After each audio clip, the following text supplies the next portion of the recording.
এই যে দিদির বাড়িতে চলে এসেছি, ডাল নিয়েছি। আমার বাড়িতে বেগুন আলু পোস্ত করেছি, ডালটা দিদির বাড়িতে হয়েছিল বলেছিলাম। এই যে এসেছি আমার দিদির বাড়িতে ঝিঙ্গা আলু পোস্ত, ওদের বাড়িতে ঝিঙ্গা আলু পোস্ত, আমাদের বেগুন আলু পোস্ত। বৃহস্পতিবার তো তাই। তুই কী বলছিস? হ্যাঁ তুই কী বলছিস? কিছু বলছিস? কী বলে গো, প্রথমবার বেগুন আলু পোস্ত করেছি বুঝলে তো। আগে তো কোনো দিন মানে ভেড়ু আলু করেছিলাম, ফুলকপি আলু করেছিলাম, এমনি ঝিঙ্গা আলু তো হয়। ফার্স্ট টাইম আজকে বেগুন আলু পোস্ত করেছি, খেয়ে দেখি আগে কেমন হয়েছে। তুই তো খাস নি, তুই সেটা আলুটা তুই আলুটা খেয়ে দেখ, খাবে না? তাহলে দারুণ বললি কেন? সকালে সকালে যাচ্ছে সবাই খাবে চলে আসে। তারপর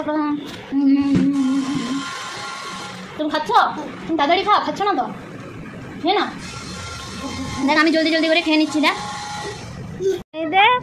এই দেখো ও ভিডিও বানানো হয় যে, দেখো কেমন ওর মা কেমন বলছে। একটা টেক নেওয়ার জন্য কতক্ষণ ধরে ওকে বলতে হচ্ছে এরকম ঘোরো ঘোরো ঘোরো। এই দেখো এই যে টেক, এই দেখো দেখেছো ওর ভিডিও দেখো না, ওকে দেখো কেমন করে। দেখো এই দেখো আজকে কি সেজেছে বলো তো? সোজা হোক, তাকাও তোমার মুখে। তুমি কি সেজেছো? তুমি নমো সেজেছো? আই এম তো অবাক, তুমি নমো সেজেছো? তোমাকে খুব মিষ্টি লাগছে। দেখো লিপস্টিক লাগিয়েছো, খুব মিষ্টি লাগছে। এদিকে তাকাও, সবাইকে হাই করো, হ্যাপি হোলি বলো। হ্যাপি হোলি। मेहनत करते रहेंगे मेरे दोस्त, चाहे व्यूज आए या ना आए, वीडियो डेली अपलोड होती रहेंगी। एक दिन हमारा टाइम भी जरूर आएगा। থাকবি তো আমার সঙ্গে সারা জীবন, থাকবি তো?